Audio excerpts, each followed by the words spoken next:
Frank Morazzo. I am Lexi Brown. My name is Angela Pugliese. I am Elena. Chris Locke. My name's Gina Pazinska.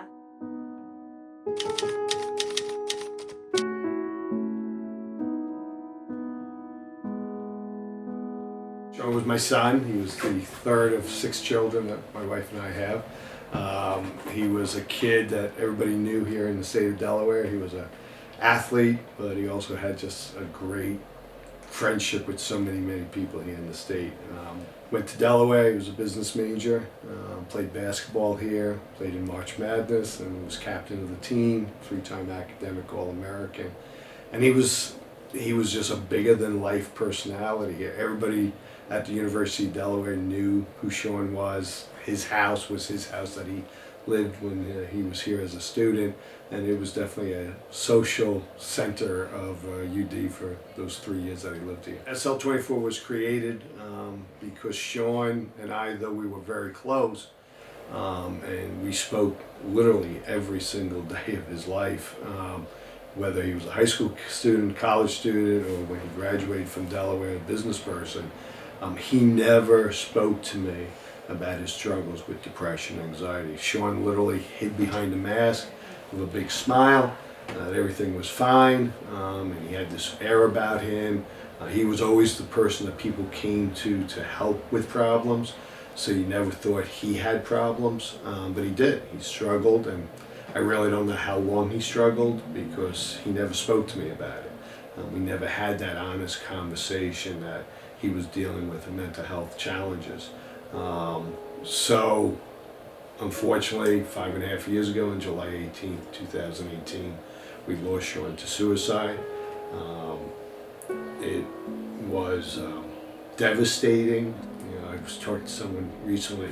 When you lose a parent, your parent represents your past in your life, but your children represent your future. You know, Sean, I think he felt guilty having the disease. You know, he had many blessings, and I don't think he could understand, why am I depressed? Why am I anxious? You know, what's going on that I feel this way? And he didn't know how to navigate it. This is now people's home, you know, home away from home. So many people have said, this is my home away from home, which is phenomenal because that's what we want. We've always wanted to make this kind of a recreation of when he lived here, in the sense that that front door is always open. Anybody can walk in, chill out, hang out, grab something to eat, grab something to drink, talk to somebody if you need to, just find a quiet place and chill out. That's what it was when he lived here. That's what we're trying to do. His last day here, living here, he was having a real tough time ending his college career, you know, and he was here with his friend Dan McDermott. They were moving out, and they were realizing that college is over now. They're going out to the real world. And as they were leaving, they put a sticker on the bottom of the step and said 136 will always be home. And it has remained there. He really was that kid that you look at on the surface and think he has it all. Nobody knew he was dealing with depression going into his family and his best friends. They had just spent the whole weekend together and there were no signs of anything. So when he passed, it was really hard to see his best friends, these grown men, struggling with, like, what is this? What happened? Like, he's depressed? How could that be? You know, what do we do to move forward from this? Mental health doesn't care who you are, where you are, what time of night it is, especially in the middle of the night when you're kind of sometimes laying in your bed thinking about everything, your thoughts are racing. If we hold things in, they eventually come out.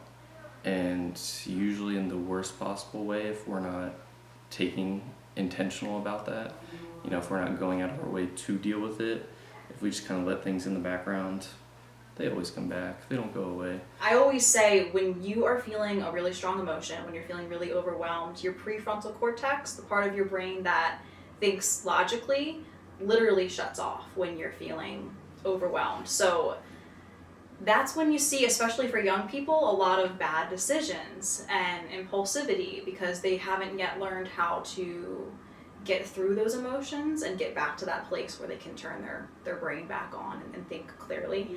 In a lot of ways, society can impact a person and their mental health. social media, and then just what society and then parents or people, focus on and put their attention on, says what they think is important. So like with athletes, if you're a guy, you should be tall, you should be successful, you should play sports. And that can apply to girls, maybe not the height as much as with boys, but and there's a lot of attention focused on things like that. That was the first time that anyone in my family could really see I needed help and said, hey, let's do something about this. That started a 6-year journey of trying to figure out what's going on. It's gotten a lot better, but not too long ago, it was people who were crazy, like seeing counseling. So the DSM is a book of all of the recognized mental disorders. It's always being revised, so every few years a new DSM is going to come out, probably with new disorders. Historically, the DSM and the information we have has been more based on men, so things can show up differently in women, so it can't be as easily caught. Originally was diagnosed with anxiety and depression because we didn't know what else to call it when I was 17.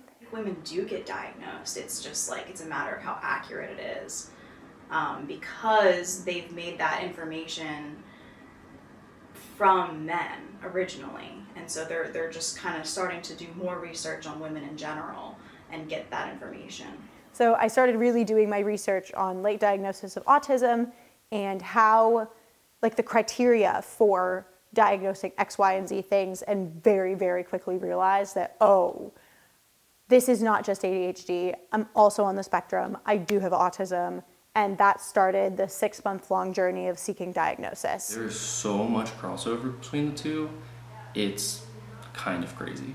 So I think most of the things that people typically associate with autism are also associated with ADHD. I find that sometimes, whether it's a hospital or other professionals, might give out a diagnosis quickly, and I think it takes time sometimes to figure out exactly what is going on with that person. So getting a diagnosis, I will say, when you first meet with a counselor, they have to give you a diagnosis so that they can charge your insurance. So it's really, they're looking in the book, the DSM, they're matching up your symptoms with one of the diagnoses in there, and they give you a diagnosis. So if you don't feel like you agree with that diagnosis, then that's okay, because it's really, I think it can be a little uncomfortable to give someone a diagnosis right after talking to them for 1 hour. I think that you kind of have to get to know someone for a while, for a handful of sessions, to give them a really clear diagnosis. Unmasking, often when people are masked, they feel like other people might judge them, and that's the big fear, which is natural because we're hardwired to care what people think. In the survival times, if you are disliked, that could be a death sentence. So we care what people think. We are afraid of expressing parts of ourselves that we think aren't acceptable and are rejectable traits. If I could say anything to a teenager that was struggling with that, I would probably say, 1, I think you're trying way harder than you realize, probably not giving yourself nearly enough credit. You probably are struggling way more than you're acknowledging, and it's okay to ask for that help. It's not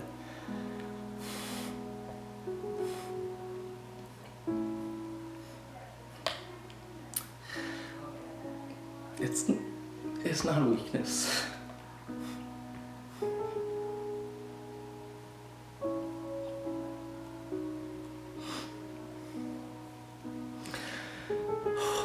It can never hurt to have someone in your life who is a safe person. They keep everything between you. It's someone who accepts you and allows you to express yourself however you want.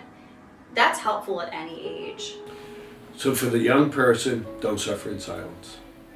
Don't blame yourself. Don't feel guilty for having a mental health issue. You didn't do anything to get it. Know that your parents love you, and know you may not want to add to their burden, because I hear that from so many young people. Well, my parents are stressed out enough, I don't want to add anything more.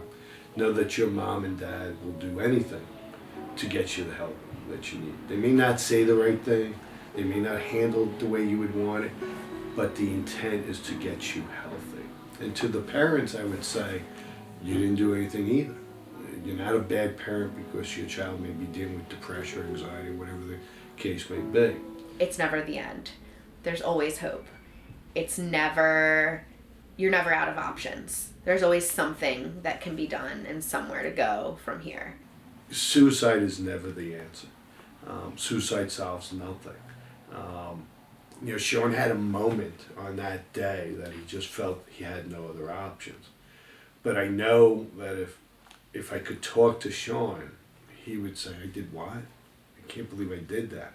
It's such a spontaneous decision.